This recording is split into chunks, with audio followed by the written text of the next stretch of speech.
मैंने channel back again sir. आज की इस वीडियो में एलडी का सम करने वाले हैं।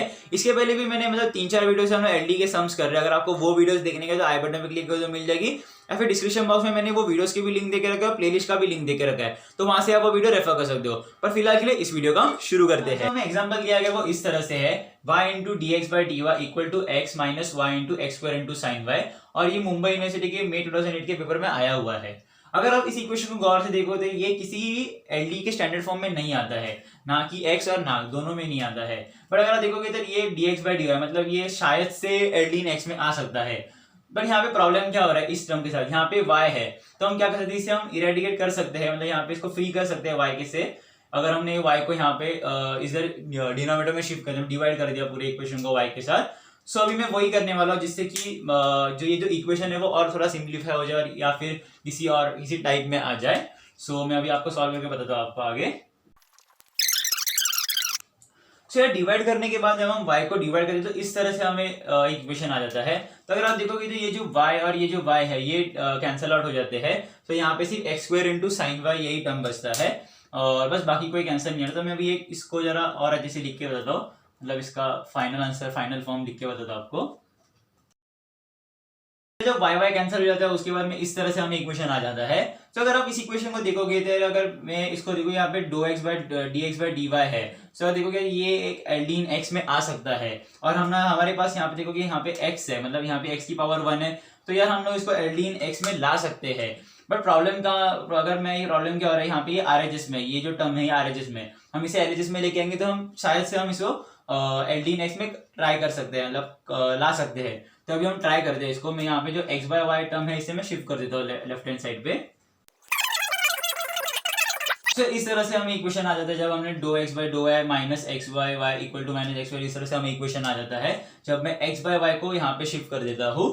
सो अभी यहाँ पे प्रॉब्लम क्या हो रहा है, यहाँ पे अगर देखते जो हमारा एल्डीन जो स्टैंडर्ड फॉर्म है एल्डीन एक्स या फिर वाई, यहाँ पे प्लस साइन होता है, जो पी डैश और पी टर्म होता है वहां पे प्लस साइन होता है। हम वो आसानी से ला सकते हैं अगर हमने यहाँ पे अगर हम ब्रैकेट डाल दे, यहाँ पे हम प्लस साइन यहाँ पे जनरेट कर सकते हैं। अगर इस ब्रैकेट को ओपन करके तो फिर से वही ओरिजिनल इक्वेशन आ जाता है।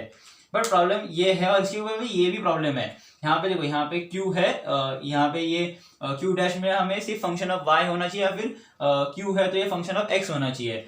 बट अगर यहाँ पे देखोगे इस पूरे इक्वेशन अगर आप अच्छे से एनालाइज करो तो आप देखोगे यार ये देखो यहाँ पे minus x minus 1 by y x, और यहाँ पे minus x square into sine y. So ये जो इक्वेशन है वो बर्नौलीज इक्वेशन इन एक्स है ना, उस फॉर्म में आ जाता है, मतलब टाइप 4 में आ जाता है ये इक्वेशन। सो उसके हिसाब से हमने देखा कि यार उसमें स्टेप्स दिए थे मैंने कि अगर x raise to minus n है तो यार यहाँ पे x raise to minus n के बदले यहाँ पे x स्क्वायर है। तो हमें क्या करना है, ये जो बड़ा पावर वाला टर्म है x रेस टू एन या फिर x स्क्वायर है, यहाँ पे x स्क्वायर है, तो x स्क्वायर को हमें डिवाइड करना है, जिससे कि हम जो यहाँ पे x इनवर्स जनरेट हो जाएगा उससे हम सब्स्टिट्यूट करके हम आगे प्रोसीड कर सकते हैं, मतलब आगे प्रोसीड करेंगे। सो मैं अभी आपको सॉल्व करके बताता हूँ। जब मैंने x स्क्वायर के साथ पूरे इक्वेशन को डिवाइड किया तो इस तरह से इक्वेशन आता है, x raise to minus two, जो 1 बाय एक्स स्क्वायर को मैंने ऊपर लिया तो x raise to minus two हो जाता है। यहाँ पे x by 1 by x square, तो वहाँ पे 1 बाय एक्स बचता है, उससे मैंने फिर से ऊपर लिया और x इनवर्स आ जाता है, और ये माइनस साइन y। सो इस तरह से हमें इक्वेशन आ जाता है। अभी आप देखोगे तो ये टाइप 4, हमने टाइप 4 में यहाँ पे आइडेंटिफाई कर लिया, ये इक्वेशन टाइप 4 में है। तो अभी हमें सिर्फ उसके स्टेप्स फॉलो करते जाने के हैं। तो हमने जिस तरह से टाइप 4 का सेकंड स्टेप में हम क्या देखते हैं, ये जो x इनवर्स है इसे हमें सब्स्टिट्यूट करना है। तो मैं अभी सब्स्टिट्यूट करके बताता हूँ आपको। सो यार मैंने यहाँ पे जो x इनवर्स को यहाँ पे मैंने t के साथ सब्स्टिट्यूट किया है। सो अभी हमें इसको ये टर्म को डिफरेंशिएट करना है y के साथ, जिससे कि हम ये जो x raise to minus two dx by dy इसके साथ भी इसको हम रिप्लेस कर सकेंगे। सो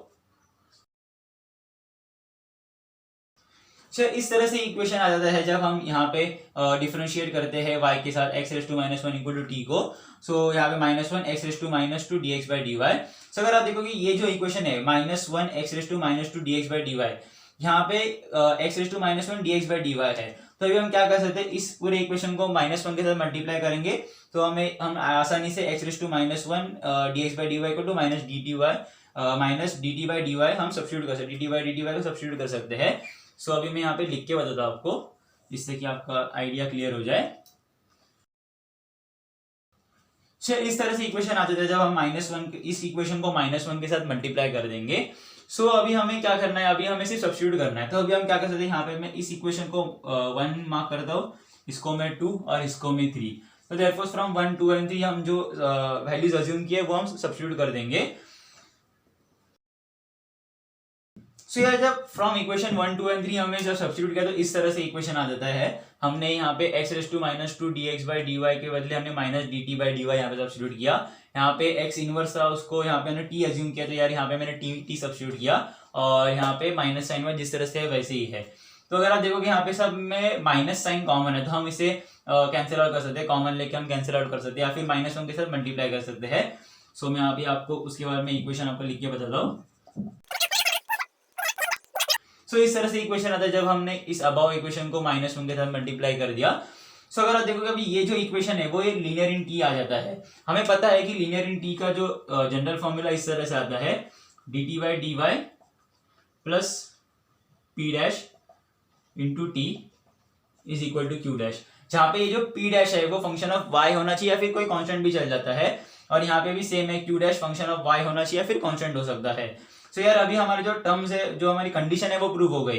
ये लीनियर इन टी है, और जो हमारा p डैश है वो है 1/y, और जो हमारा q डैश है वो है sin y। सो अभी मैं सेपरेट करके लिखता हूँ p डैश और q डैश को। सो हमें पता है कि जब हम p डैश और q डैश को सेपरेट करते हैं उसके बाद हम स्टेप 3 करते हैं। स्टेप 3 में हम क्या देखते हैं कि इस इक्वेशन का हमें if फाइंड आउट करना है। तो if का फॉर्मूला क्या होता है, if, तो हमारा if क्या होता है, e⁻ integral of p dash into dy। यहाँ पे जो जिसके साथ डिफरेंशिएट किया था वो टर्म यहाँ पे इंटीग्रेशन में आ जाता है। सो हमें पता है कि p डैश का वैल्यू क्या है, 1/y। सो हमें पता है 1/y इंटू dy, और हमें ये भी पता है कि 1/y का इंटीग्रेशन क्या होता है, log y। सो e⁻ log y, मैं इसको मैं थोड़ा सा ऊपर लिख देता हूँ। तो यहाँ पे e⁻, हमें आंसर आता है, मैं इसको थोड़ा सा ऊपर और लिख के देता हूँ जिससे कि आपको क्लियरली दिख जाए। सो आंसर आता है e⁻ log y। इस यहाँ पे इस स्टेप पे है हम लोग। अभी अगर आप ये देखोगे तो e⁻ log e, ये जो e⁻ log e है, तो देखोगे इस तरह से अगर ऐसा आ जाता है तो अकॉर्डिंग टू, तो जो आंसर आता है e⁻ log e अगर कोई आता है तो यहाँ पे जो अंदर का जो फंक्शन है वही आंसर होता है। सो हमारा जो if आता है, फाइनल if है, वो है हमारा y। अभी हमें इस if के साथ हमें अभी सॉल्यूशन निकालना है। स्टेप 4 हमारा सॉल्यूशन है। सो उसके लिए मैं फॉर्म, यहाँ पे अभी कोई जगह नहीं है तो मैं रफ कर दूंगा, उसके बाद में हम आगे प्रोसीड करेंगे। सो यार जो मैंने इसके पहले जो लिखा था वो मैं रफ आउट कर दिया, और मैंने इस सारी जो मेन चीजें थी वो मैंने यहाँ पे ऑर्गेनाइज तरीके से लिख दी। हमें जो if फाइंड आउट किया था, जो स्टेप 3 का स्टेप 3 था, हमने उसमें if फाइंड आउट किया था, तो हमने स्टेप 3 कंप्लीट कर दिया अकॉर्डिंग टू जनरल प्रोसीजर। अभी हमें पता है कि हमें स्टेप 4 पे जाना है, जहाँ पे हम सॉल्यूशन फाइंड आउट करते हैं एल डी इन टी का। सो यहाँ पे मैंने जो if था उससे मैंने सिर्फ इक्वेशन 4 मान लिया है। तो अगर आप अभी ये जनरल सॉल्यूशन को एनालाइज करेंगे तो हमें पता है कि e⁻p डैश इंटू dy ये हमारा if है, और सेम यहाँ पे भी ये जो टर्म है e⁻ integral of p dash into dy ये हमारा if है, और q डैश हमें पता है sin y है। सो अभी हमें सिर्फ जो वैल्यूज है वो हमें सब्स्टिट्यूट करना है। सो अभी मैं सब्स्टिट्यूट करके बताता हूँ। तो इस तरह से इक्वेशन आ जाता है, जहाँ पे ये जो c है ये कांस्टेंट ऑफ इंटीग्रेशन है। सो अभी अगर देखोगे यार यहाँ ये y इंटू साइन वाई का देखो, तो ये किसी स्टैंडर्ड फॉर्म में, मतलब स्टैंडर्ड इंटीग्रेशन का फॉर्मूला नहीं है इसको, इस इंटीग्रेशन को सॉल्व करने के लिए ये यूवी रूल से हम सॉल्व कर सकते हैं, जिससे हम इंटीग्रेशन बाय पार्ट्स भी कहते हैं। सो यार अभी हमने इसमें u और v कौन सा है, तो मैं यहाँ पे मैं इस u और v को डिसाइड करने के लिए हमें पता है कि एक रूल यूज करते हैं, हम लिएट रूल यूज करते हैं। तो इसके हिसाब से हमें पता है कि ट्रिग्नोमेट्री यहाँ पे अभी क्या है, अरिथमेटिक या फिर जो वेरिएबल है, और यहाँ पे ट्रिग्नोमेट्रिक टर्म है। तो ट्रिग्नोमेट्रिक टर्म की प्रेसिडेंस लास्ट है ना, मतलब पीछे है, इसकी प्रेसिडेंस हाई है। सो अभी हमें इस y को हम u मानेंगे और साइन y को v मानेंगे अकॉर्डिंग टू लिएट रूल। सो अभी मैं इसको आगे सॉल्व करके बता दूंगा आपको। सो हमें पता है कि जो u वाला जो टर्म है उसे हमें जैसे है वैसे ही रखना है, और जब ये साइन y के साथ इंटीग्रेशन करना है, sine y into d y, minus जो बड़ा इंटीग्रल और जो बाहर का इंटीग्रल है वो है, और जो u के साथ यहाँ पे डिफरेंशिएशन होगा, और यहाँ पे इंटीग्रेशन फिर से साइन y के साथ हो जाए, साइन y का फिर से इंटीग्रेशन होता है इंटू डी वाई, और जो प्लस c है वो है कांस्टेंट ऑफ इंटीग्रेशन। सो अभी मैं इसको आगे और सॉल्व करके बताता हूँ आपको। तो यहाँ पे साइन वाई का हमें साइन वाई का इंटीग्रेशन क्या होता है, साइन वाई का integration minus cos x minus cos y होता है। माइनस सिर्फ कॉस वाई लिख के मत आना, एग्जाम में बहुत मतलब एग्जाम में मिस्टेक्स होते हैं। तो यार इंटीग्रेशन में माइनस कॉस वाई आ जाता है और कॉस वाई का इंटीग्रेशन साइन वाई होता है। सो मैं अभी यहाँ पे लिख के बताऊँ, साइन वाई का integration minus cos y into d y, और यहाँ पे कॉस वाई बस यहाँ पे, और यहाँ पे हमें पता है कि d y by d y 1 आता है, और यहाँ पे भी सेम आ जाता है साइन वाई का integration minus cos y plus C. इस तरह से हमें इंटीग्रेशन आ जाता है।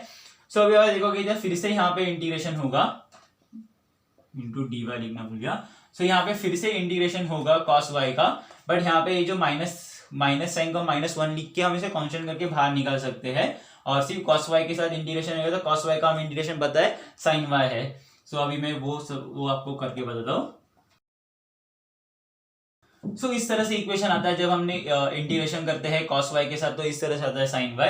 मैंने यहाँ पे कुछ नहीं किया, सिर्फ यहाँ पे जो माइनस साइन थी इसको मैंने बाहर लिया, और सिर्फ मैंने cos y into d y इस तरह से कॉस वाई का इंटीग्रेशन साइन वाई आता है। तो बस मैंने यही किया है यहाँ से इस स्टेप में आने के लिए।